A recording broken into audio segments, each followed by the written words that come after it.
This is my, if I can get it up here, novelty cutlery blade. You see it's, excuse me, I had to sneeze. It's coming again, I think. Maybe not. Yeah, there it is. That's not really going to bother me much. I'll shave with it just like it is. When I get around to it, I'll make a set of scales for it, but it's no big deal right now. I have fresh tape on it. I set the bevel on this razor with a 1200 Sahiro brick and then moved to 4K Norton.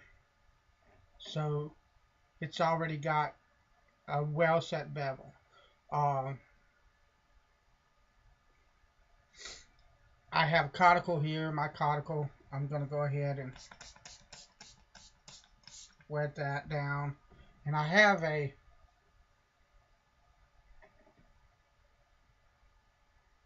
like a piece of a Jane that a friend of mine gave me as a tomo for my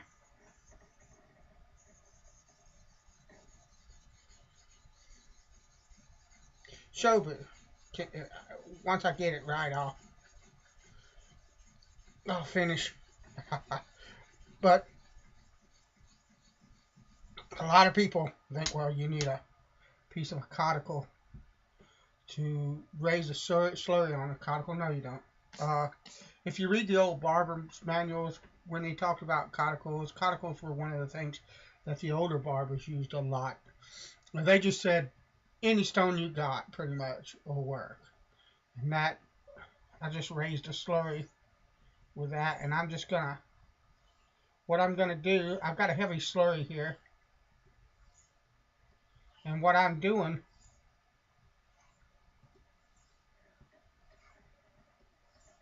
is all I want to do with this heavy slurry is take away the 4K scratches and get that Coticule look to the edge.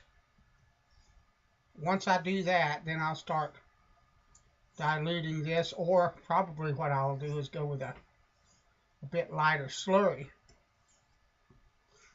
and begin to dilute that. But it's basically Delicate method, but I don't strictly follow any of those methods. I have found what I think works for me, and that's all that I care about. But it is basically a Delicate method.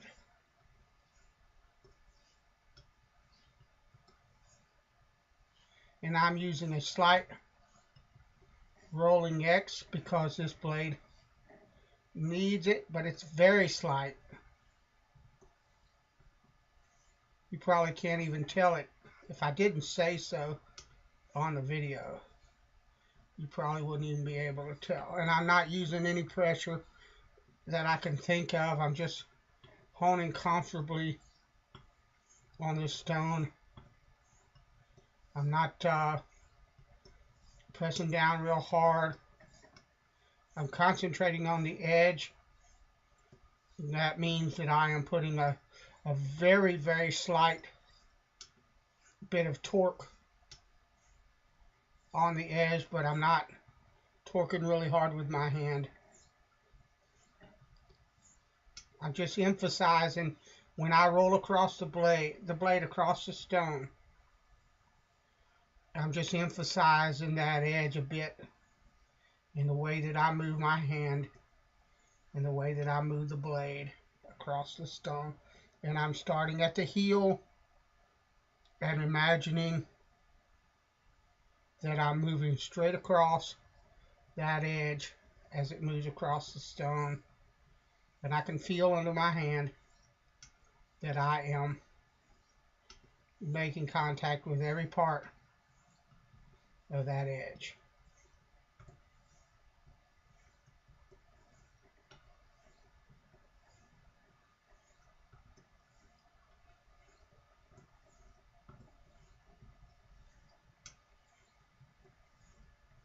and I'm not counting anything. I'm going to check that edge now. And I'm just checking to see what it looks like.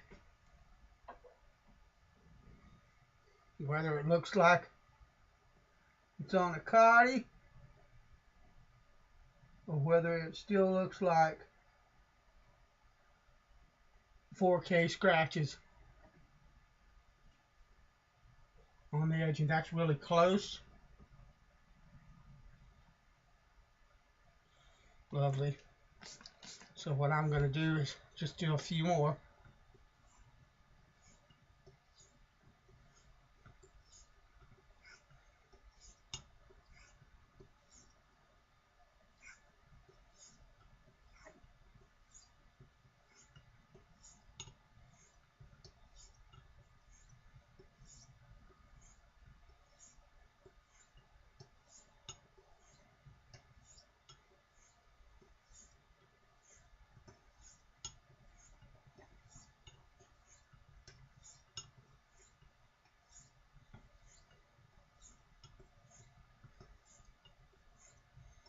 Honing pretty fast. I don't normally hone this fast.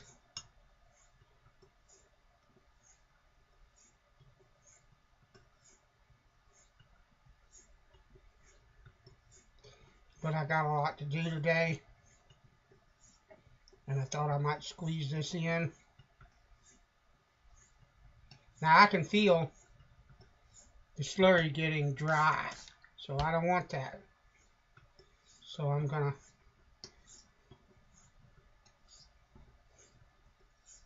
wet it down a little bit and start the dilution process.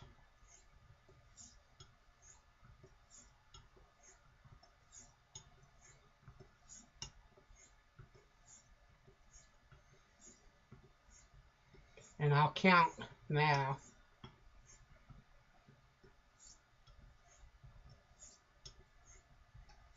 "20 laps and dilute, 20 laps and dilute."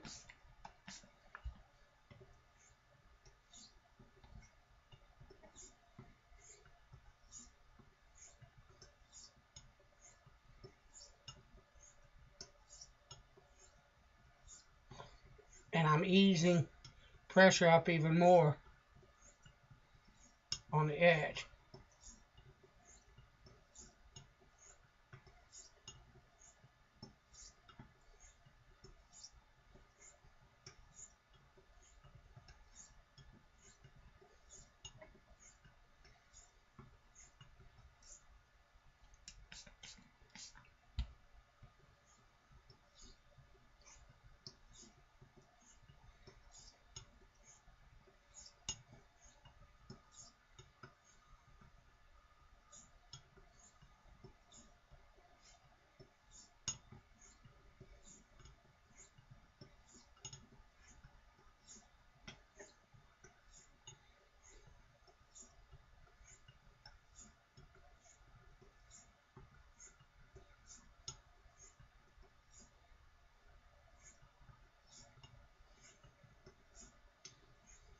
Lovely.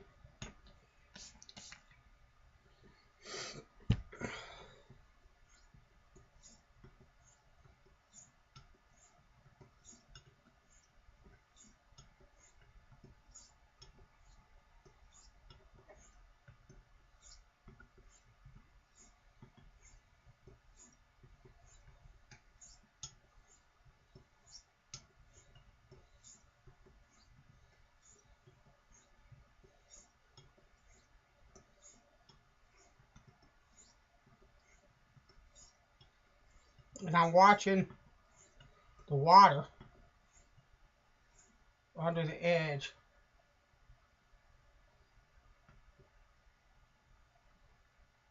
Or over the edge. Or in front of the edge. Watching it roll over. Watching the edge. I don't know if you can take it up, but I'm watching the edge undercut the water. That's a key thing, in my opinion, with Cotties or JNADs or anything in honing, particularly in the finish, but even at bevel set stages. You're looking for that water, that razor to undercut the water.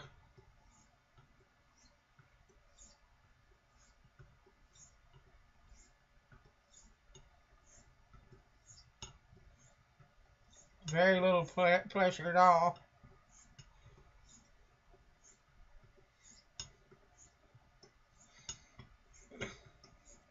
I'm finessing it.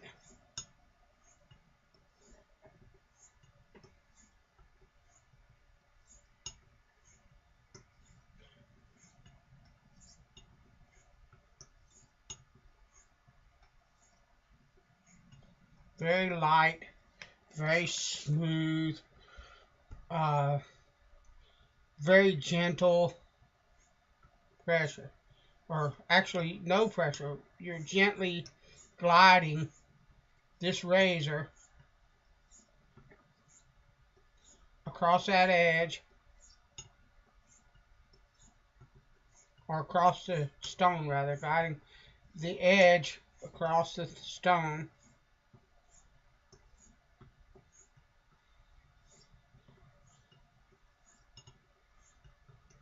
You're just making sure that the razor's not skipping,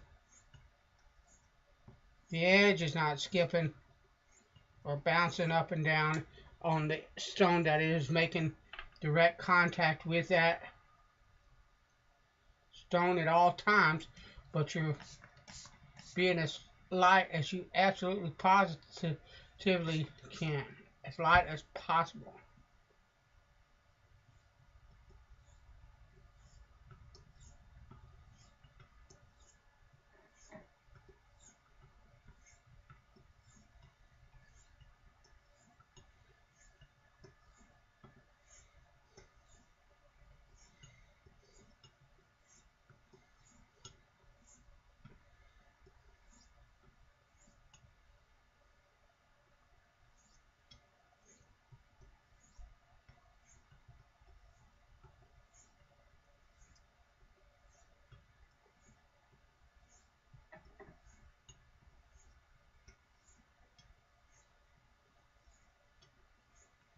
Now, that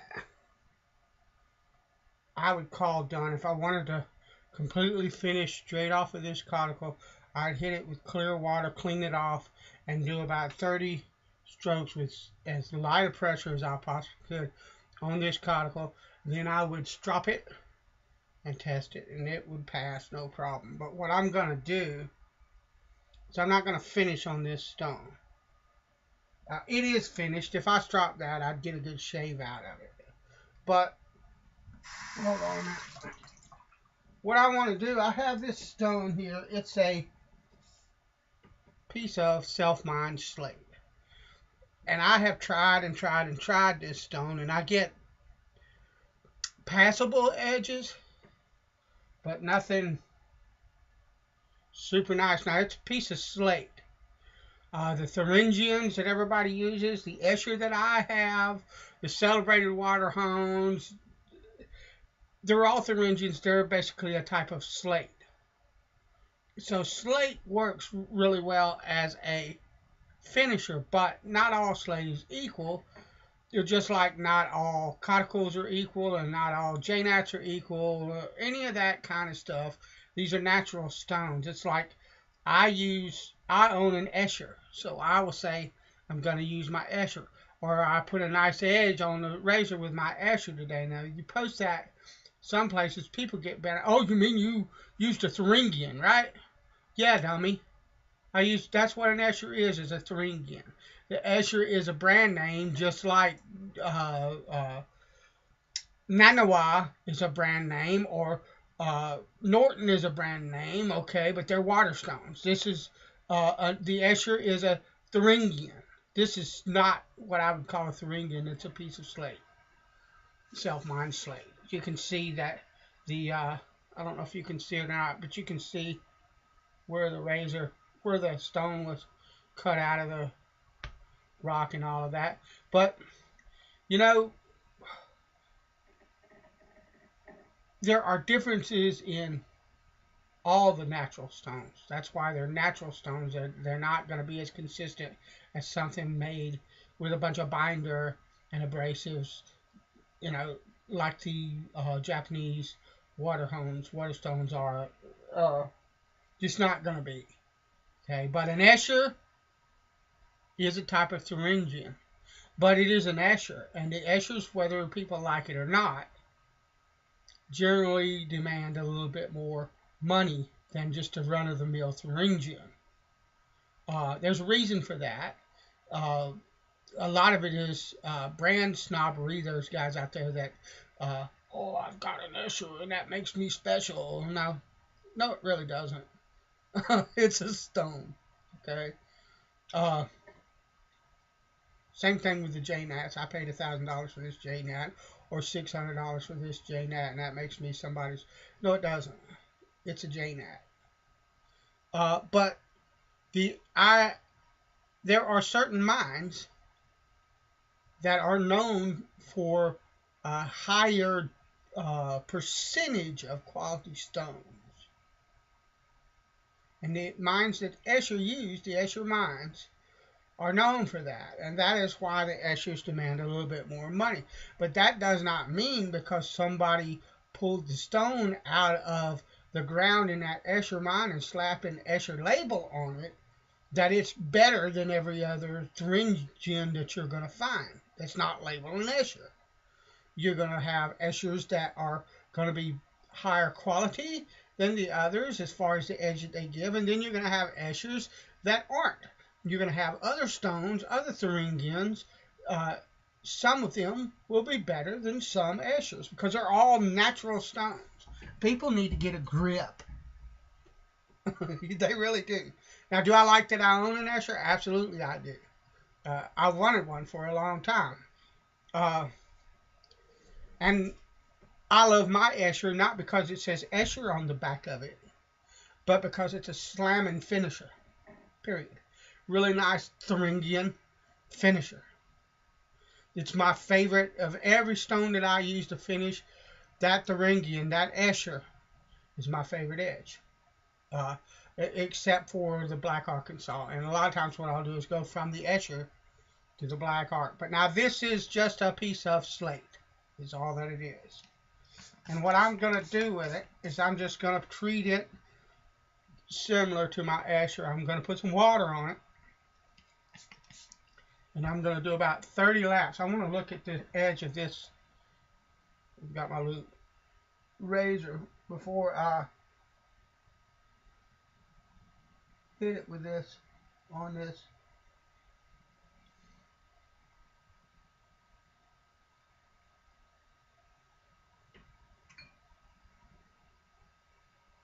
Piece of slate. And I'm just going to go very lightly.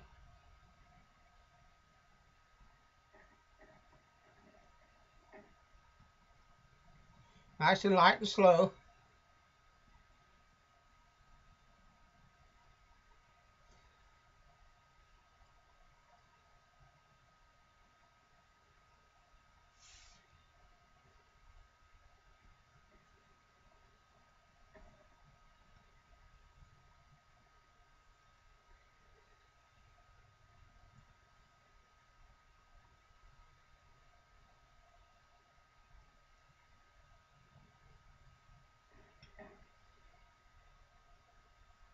Just wonderfully slow and soft.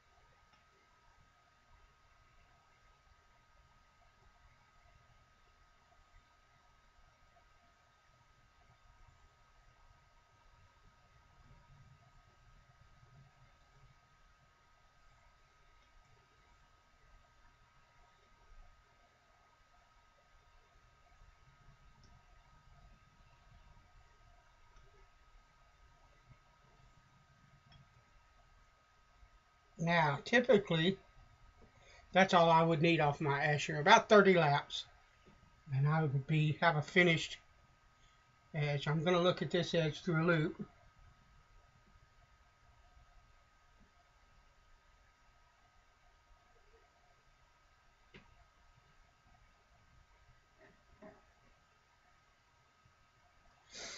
And that's absolutely lovely. Now, but I've gotten lovely looking edges